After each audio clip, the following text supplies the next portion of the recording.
Куча людей по цій вулиці розстріляних, і дідушки, і бабушки. Його забрали, він в полоні тут сидів. Тут біля умивальника у нас прикований. Чекаю той момент, просто коли прозвучить вистріл. Це не народ, це бомжі. Привіт! У 10-серійному проєкті «Буча міста незламних» ми показуємо бучанців, які постраждали від окупації, але не зламалися. І продовжують відновлювати свій бізнес, будинки, а також працюють на перемогу України. Тут ви почуєте і побачите, що пережили на початку повномасштабного вторгнення наші герої і героїні. І переконаєтеся, що бучанці – це незламні люди незламної країни. Мене звати Олександр Борцов. Буча – моє рідне місто. Давайте дивитися. Привіт. Привіт. Давай для початку розкажи про себе. Хто ти, чим займаєшся? Я Платон, мені 31 рік. Займаюся автосервісом. Розкажи, що для тебе Буча? Буча? Моє рідне місто. Я кайфую від нього. Воно розвивається, росте. Так, є деякі мінуси і плюси в ньому, але, я звідси ніколи, мабуть, не переїхав. Я вже вріс в нього, в це місто. Тобто навіть люди, які раніше виїжджали в Київ заробляти ті ж самі кошти, зараз це можна робити в Бучі. А район би поміняв? Лісової Бучі? Мабуть, ні. Це такий, я його називаю маленьким апендиксом Бучі, бо сюди багато чого не доходить. Реально, це, мабуть, один із найстаріших районів. І він тихий, спокійний, такий спальний район. Не змінив би, ні. А яке найулюбленіше місце в Бучі? Найулюбленіше? На даний час це, мабуть, парк. Круто зроблений, класна локація, є де відпочити. Чим займався напередодні вторгнення? В принципі, нормальні всі будні були, робочі. Нічого такого не передбачало. Розуміли, що буде вторгнення, але ніхто не розумів, коли. Накручувала тебе ця інформація про вторгнення? Не те, що накручувала, було розуміння того, що це вже неминуче. Воно все підходило, знаєш, я його завжди як спілкувалися з друзями, з близькими, всі казав, ви розумієте, що ця повітряна кулька, вона надувається. Вона надувається, але все одно вона вибухне. Яким був твій ранок 24 числа? Від чого прокинувся? Першим прокинувся від свисту. Це 2 літаки пролетіли прямо над домами. Тут у нас якраз повітряний коридор, де через Гостомель. Це повітряний коридор, на який посадки заходять літаки. І буквально за 5 хвилин дзвінок від друга зі служб. Він каже: Платон, збирай речі, почалось. Все були сподівання того, що воно мине. Воно пройде, воно, час, сьогодні день, там вже щось доуладять, по-любому. А ніхрена, ніхто нічого не уладив. І після цього вже ви почали переміщатися в підвал? Після цього я зранку встав, я пішов на роботу, як свідомий громадянин. Кажу, мені ще треба на роботу сходити. Пішли на роботу, я видав людям зарплату. І почуло бах-бах-бах-бах, все гучніше і гучніше. І на роботі з друзями попрощалися, сказали, що давай, на телефоні. І почали бігти додому і вже почало крити прям конкретно. І звідси все починалось, наша окупація. В перші дні 24 числа, коли все розпочалось, я побіг на роботу. Ще думали, що все закінчиться, що це з плану мультиків. Нічого такого страшного немає. Але коли вже почали перші взриви і вертольоти заходили на Гостомель, вже зрозуміли, що буде це затяжна штука. І ми прибігли, з батьком сусідній підвал вскрили, і це підвал нашого магазину «Зоряний». І сюди ми спускались, бо це єдине місце, грубо кажучи, у нас бомбосховище є, тільки висадки скловолокна, але воно, ніхто туди, по-перше, не пускав, а по-друге, ніхто туди не вмістить тих людей і не зрозуміло, в якому воно стані. Тут у нас було місце, грубо кажучи, невеличкої столової. На цьому місці ми снідали, вечеряли і обідали. От, Що готували? Да, все, що можливо. Перше це було з магазину, те, що залишалось, розморозки, те, що у мами там в морозилках лежали, там вареники, пельмені, голубці, все, що залишалось. Люди спочатку почали скуповувати повністю все. Ну, був хаос, повний хаос. Люди не розуміли, що відбувається в цьому плані, типу, і почали просто хаотично скуповувати все. Я кажу мамі, стоп, треба залишити щось собі, у нас буде куча людей в підвалі, ми залишимось просто без харчів. І ми залишаємо там певні там пельмені, вареники, то, що в заморозці було, що могло ще протинуть, бо світло було. Що ми їли, це те, що знаходилось, те й їли. Готували прямо тут? Чи на вулиці? Ні, і тут готували, і коли було світло, певний період часу, світло, газ, то готували, бігали додому, швидко приготувати, особливо там у нас був такий дядя Коля, так той, блін, безстрашний, він, все, у нього 2 термоса, він чуть-чуть додому побіг.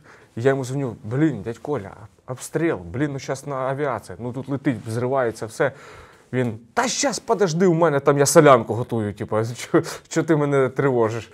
Потім прибігає там термос солянки, термос рагу, там, термос ще якогось плова.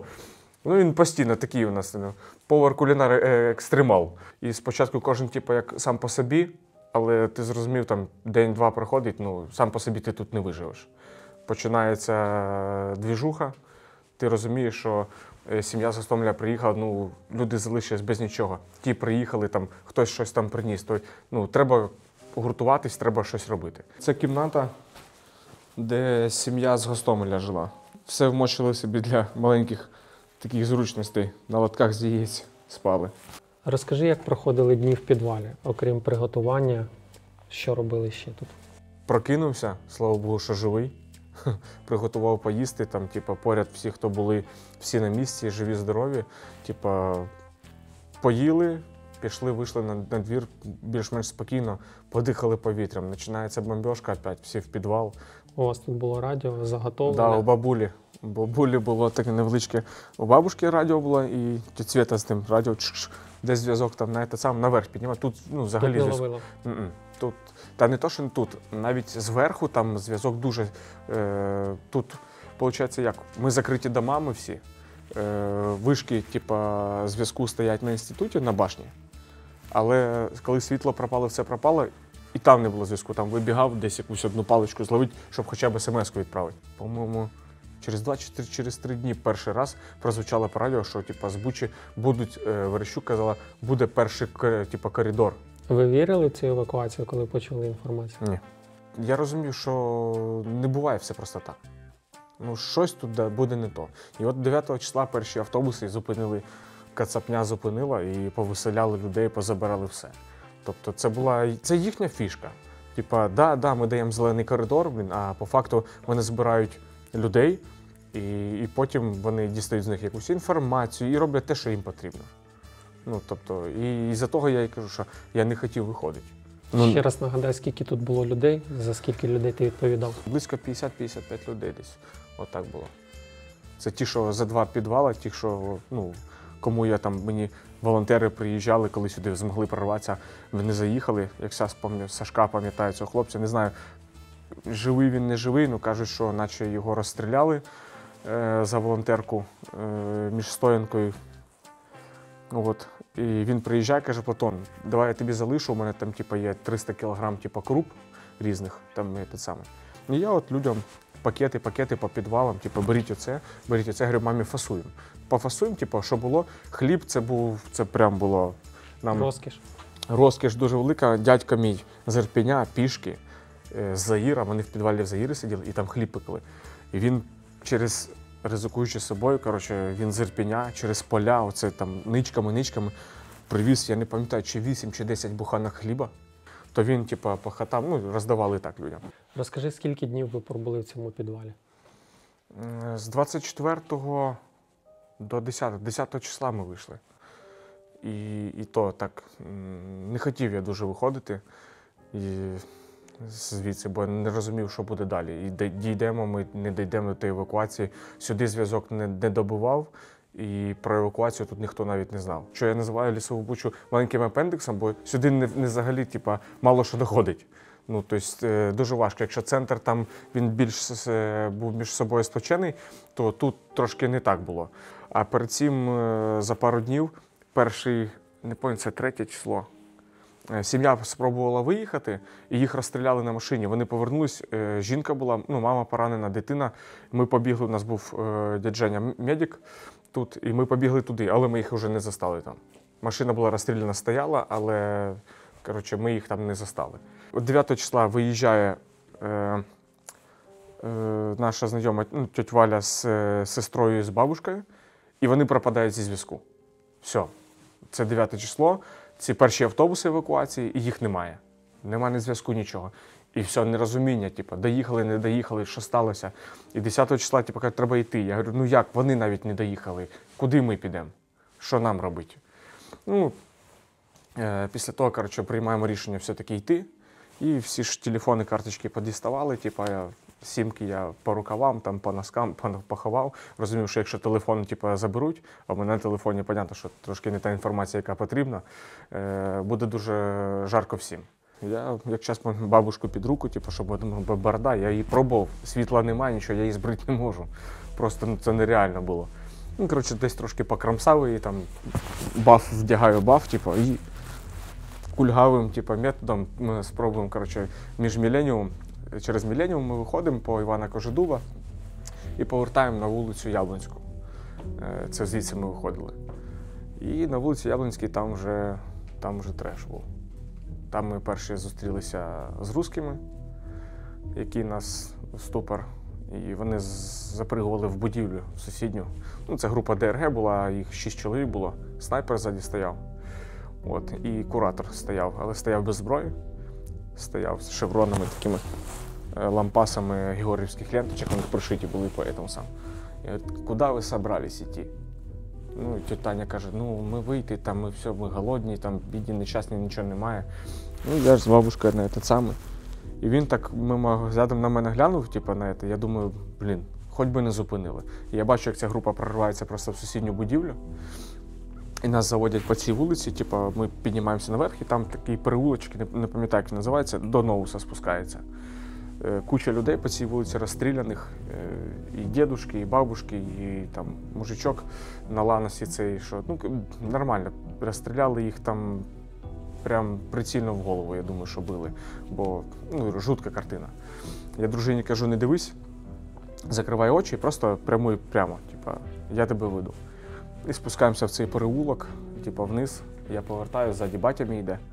Останній, типу, я перед ним, я повертаю голову і просто бачу, як так СВД просто націлене, типу, в нас.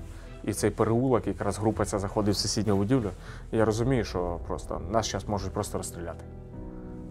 Я закриваю очі просто так, дружину за руку, і просто ми йдемо, знаєш, і я чекаю той момент, просто коли прозвучить вистріл. Але ні, ну, слава Богу, що все вийшло не так, як і мій мозок трошки собі спрогнозував. Ну, коли дійшли до жирафа, вже я хлопцям з блокпосту кажу, там і там ДРГ, така група в такій кількості людей наші, типа, передать командиру, там, типа, цивільні є, і видно, хтось там стрімдає, каже, є, відмінити вогонь.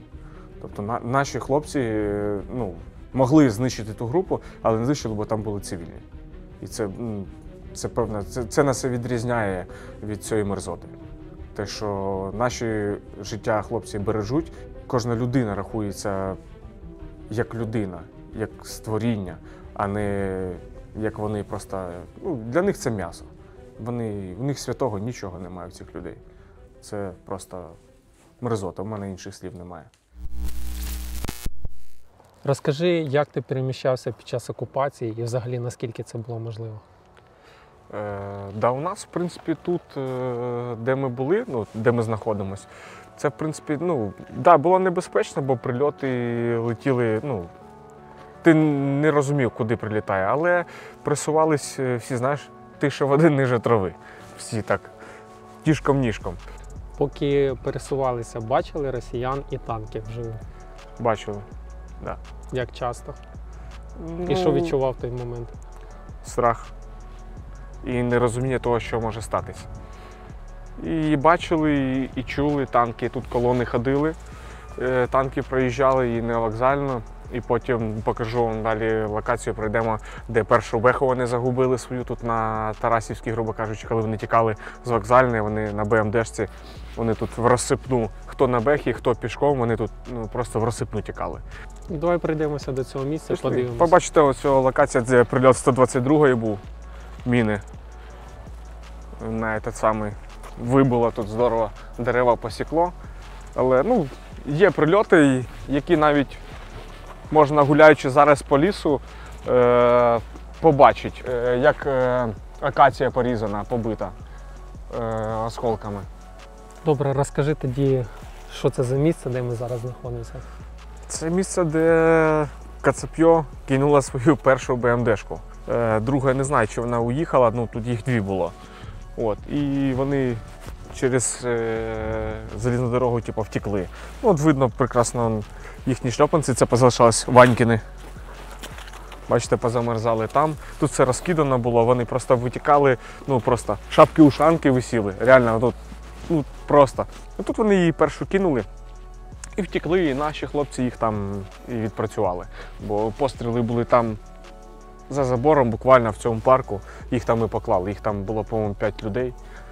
Молодіж. Як зараз пам'ятаю, фамілія Волобуєв висіла, аптечка чи косметичка, така, гігієнічна, там зубна паста таке, і підписано там Волобуєв АД, якщо не помиляюсь, щось таке він був. Як ти кажеш, тут зразу оперативно там розібрали все, так? Її буквально, наш народ нездоланний, її розібрали буквально через 6-8 годин, коротше, ввечері, коли потемніло. Уже все, вже пацани несли і птура, і міномет тягнули, і міни. Все, затягнули, заховали. Локацію зачистили. Да. Це, залишалось, це все з них, це все з бехи. Я думаю, що воно принесло користь нашим хлопцям, бо після того спілкувався, казали, що це ви передали птура? Я говорю, да. Каже, а ми з нього танчика підбили. І це круто, що він спрацював. Бо у наших хлопців на жирафі, яка там автоматики були? Не було ні техніки, грубо кажучи, там єрундова якась була. Підписуйтесь на наш канал, ставте лайки, коментуйте, поширюйте серед друзів та знайомих. Розкажи про свій період волонтерства, коли він почався і де. Одного дня, 23 чи 25, я точно не пам'ятаю, набрав мене мій друг Олександр і запропонував приєднатися до їхньої команди. Я збираю людей, каже, давай разом будемо щось робити, бо треба вже добиратись в Бучу, треба щось робити для міста, бо розуміли, в якому ми були в окупації і розуміли, в якому стані тут все є. І ми на перших пару днів приїхали в Білогородку. Нас поселили там в домі. Це якраз почались такі жорстокі бої в районі Ірпеня, Капітанівка, Стоянка. Нас забрали туди, ми ще толком не розуміли, що і як воно буде все робитися, але нас поселили і ми приїжджали на склад волонтерства. Наші хлопці вже були там в Білогородці, там були вже якісь харчі мінімальні, якась медицина, але не було розуміння того, що і куди. Приїжджає навіть там та сама медицина, не знали, що з нею робити, бо треба якась медсестра, треба якийсь лікар, який буде розумітися в цьому. Там повний хаос, ніхто нічого не розуміє, і Сашко каже, ні, не влаштовує, треба свій склад, бо тут в цьому хаосі ми нічого не зробимо, ми нічого не допоможемо людям. І знаходимо, ми локацію в Гливахі. Дають нам домівку, дають нам склад, і ми починаємо приймати перші волонтерський, груз.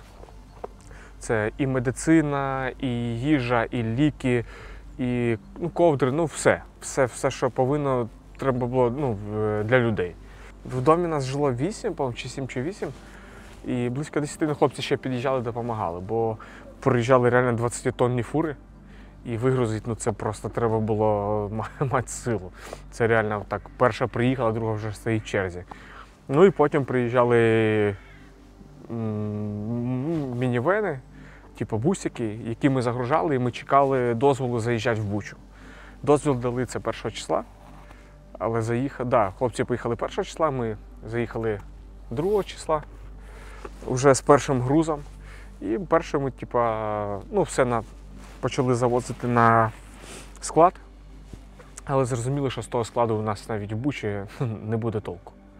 Воно все збирається, люди приходять, але багато є людей, які не ходять. І до яких поки дійде інформація, або хтось їм там щось принесе, ми більше за цих людей переживали. І ми приймаємо рішення, що окей, давайте грузимось, щось на склад, але щось давайте локально. Кожен, хто з нас був, всі бучанці, наприклад, я з Лісової Бучі, там хлопці з Яблонської, то хтось з Масива, хтось там ще з якогось району. І в цьому плані, давайте ми дізнаємось, де кому що потрібно. Я там запитав, хто там, ой, цій треба там амлодіпін, цій треба там гемодіаліз, цій треба ще щось, і збираєш список, ага, тобто я на наступну ходку я загружаюсь тим, що потрібно сюди. І так у нас, в принципі, майже місяць. Ми там пробули, і потім в один день Сашко каже, треба вже з'їжджати, в Бучі треба вже починати обосновуватись, повертатися, там робити щось. Не накатаєшся кожен день Глеваха, Буча, Глеваха по 1, 2, 3 рази в день, мотались ці маршрути тяжкі, да і грошей, ми, грубо кажучи, жили ми, там дім нам дали безкоштовно, жили ми за харчі, які у нас були, волонтерські, там якось мівіна, все на сухих паях, грубо кажучи. Ото, що ми собі дозволяли взяти поїсти. Бо роботи ні в кого нема, ти розумієш, що і буде, що вона не буде. Що було найважчим під час волонтерства і як воно змінилося на сьогоднішній день? Ти з дня в день просто загружаєш машини, фасуєш кому що, кому як, виїжджаєш з самого рання, повертаєшся пізно ввечері, приїхав, там щось поїв, ліг відпочив, зранку все, ти там з 5-6 ранку ти вже на ногах і вже знову ти пакуєш машини. В плані це коли була деокупація Бучі, як починав, це найважче. На даний час волонтерство змінилося в плані того, що було до деокупації, то, що займалися ми там підтримкою людей, зараз ми підтримкою військ займаємось. Держава не в змозі навіть зараз все забезпечити наші війська. Не в змозі, просто це нереально. У мене хлопці, які на Бахмут добровольцями йдуть, вони отримують, вибачте, літні костюми, якісь мінімальні, без бушлатів. Вони дзвонять, кажуть, Платон, треба допомога. Треба то-то хлопцям. Я збираю якусь мінімальну аптечку, збираю мінімальне, що в мене є там на перший період часу. Я розумію те, що люди, те, що хлопці просять. Збираю, купуємо якісь бушлати і костюми, відправляю. Опять же, це все вирішується локально, по людях. Не забувайте ставити лайки цьому відео, а також його коментувати, аби ще більше людей змогли його побачити. Розкажи, коли вперше приїхав на СТО? 2 числа, як тільки заїхав в Бучу, одразу завезли волонтерку. І водію кажу, давай заїдемо на мою роботу, подивимося, що там. Бо я розумів, бо казали, що орки тут стояли у нас на задньому дворі, тут двір великий, і вони тут у них техніка, бо стояли, так розумів, що може і ремонтували. І ми заїхали сюди, тут все вскрите було. Тут хаос, звісно, був. Винесли весь інструмент, не залишилось майже, тільки тілешки оці, що позалишались, і то їх знайшли, товариш мій передав аж з ПДМП Ради. Каже, заберіть ваші тележки, ми забрали, заберіть у нас. Інструменти взагалі, винесли все. Все. Тут, звісно, тут був хаос. Вони тут і жили, але це їхня техніка. В туалеті, думаю, там жопа буде, в тому туалеті наш хаос. В туалет навіть ніхто не заходив. Вони все робили отут. Між підйомниками, вони спали тут і тут же і гадили. І це для мене просто це нонсенс. Поперевертали всі бочки з мастилом, видно, що речі, що льошки були, матраси якісь валялись старі, вони тут ночували. Таке, звісно. Скільки часу пішло на прибирання приміщення? Ой, дня 3. Дня 3 вигрібали, але ще потім офіс же ж тут, у нас зверху на другому поверсі, там де теж. Вони не змогли двері відкрити, поставили лестницю і через вікно вибили вікно. Залізли через вікно, а потім знутрі вибили двері. Бурятики. Буряти і русські мінялись. Тут людина сиділа, я розмовляв з ним, його забрали, він в полоні тут сидів. Тут біля умивальника у нас прикований. Каже, їх міняли, в сутки мінялись. Одні уїхали, другі приїхали. Спочатку були самі кацапи, потім буряти, потім знову кацапи. І отак, каже, інструмент тарабанили, там щось загружали на этот самий, скидувались, типа, і уїхали. Ну, відстрілювали звідси здорово, бо пішли покажу. Все було усіяно ящиками з-під патронів, з БКшки їхні цинки, так називаємо. Машини вкрали, 2 машини у нас клієнтські залишались, вони їх вкрали. Далеко не доїхали, наші хлопці їх розстріляли, виходить, вони переїхали переїзд і там вже і стали, там вже машини розстріляні були. Що ти відчув, коли повернувся на роботу? Я зрозумів, що в мене просто вже немає роботи. Я розумів, що просто сюди було стільки вкладено сил і грошей, що відновити це буде просто дуже тяжко. Але дякую нашим хлопцям, моїм директорам, вони зібралися і сказали, ні, будемо відновлювати. Будемо потрошки відновлювати, вкладатись, треба з чогось починати. І так по інструментику, по гаєчки, по ключику закупляли. Машину пригнав це мій товариш-волонтер, свого друга на ремонт. Хазяїн, як мені сказав, цього вже хлопця, на жаль, немає з нами. Але я рахую, що це машина-легенда. Це хлопці з 14-го року воюють. Ви можете побачити на потолку, які батальйони тут були. Який момент для тебе був найстрашнішим, або що було найстрашніше за період окупації? Найстрашніше? Страху як такого не було. Було переживання за життя і здоров'я рідних і близьких людей. Буча для тебе до окупації, після окупації, яка вона? До окупації мирне, спокійне місто, насичене життям. Після окупації побита долею людина. Знаєш, приїжджаєш сюди і думаєш, за що тобі так? Чому саме з тобою так зробили? Це, руйнування, не так руйнування. Є, да, багато домівок постраждало, але людей, дуже багато людей вбили, зґвалтували, не розумію за що. Ті, хто повернулись, коли виїхали, вони трошки того не розуміють. Для них, кафе, бари, ресторани – це в пределах норми. Да, я розумію, воно повинно працювати, бо якщо не працює економіка, не буде всього того. Ті, хто кажуть, що не можна ходити там по ресторанам, по барам, окей, ти йдеш в той же самий ресторан, ти платиш кошти, отримує кошти той же самий офіціант, повар, платяться налоги в державу, в бюджет. Якщо туди ніхто ходити не буде, і не буде у людей роботи, і не буде економіки. Це треба логічно просто думати. Да, за нічні клуби, я не кажу, що в Києві, да, там трошки це несправедливо, не можна так робити. Але якщо бізнес починає працювати і приносить на це користь, то я рахую, що так повинно бути. Це має бути. Те ж саме людина приїжджає, батько з дитиною хоче зайти в якесь кафе, приїжджає він з порядка з нуля. І він приїжджає з того мрака, те, що там відбувається, приїжджає сюди знову мрак, а як людині перезагрузитися? Ніяк. Тобто, треба ж трошки мати розуміння на це все. Що б ти хотів побажати росіянам? Найкращого для мене, як то казав, хороший русський, мертвий русський. Коли він не говорить і нічого не робить. Все. Немає ні віри, ні бажання навіть, і ніяких стіль переговорів, як там за переговори, я розумію, правильно наша держава робить, ніяких переговорів не буде. Ні, треба додавлювати просто до кінця, до останнього. Не буде. Вони, якщо це все закінчиться, через 2-3 роки це може знову початися. Вони не заспокояться, це вже все. Почався, це був такий старт їхнього кінця.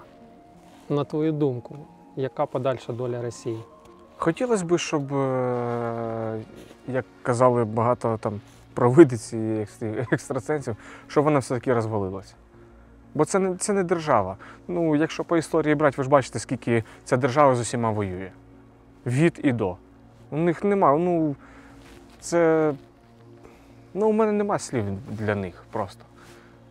Мені хочеться, щоб вона просто розсипалась, і щоб ті кацапйови, які там кричать, да от, Росія матушка, щоб вони трошки зрозуміли. Коли вони своїх чоловіків міняють там на шубики, у них потім забирають, я рахую, що вони на це заслужили. на цю кару. І це не народ, це бомжі.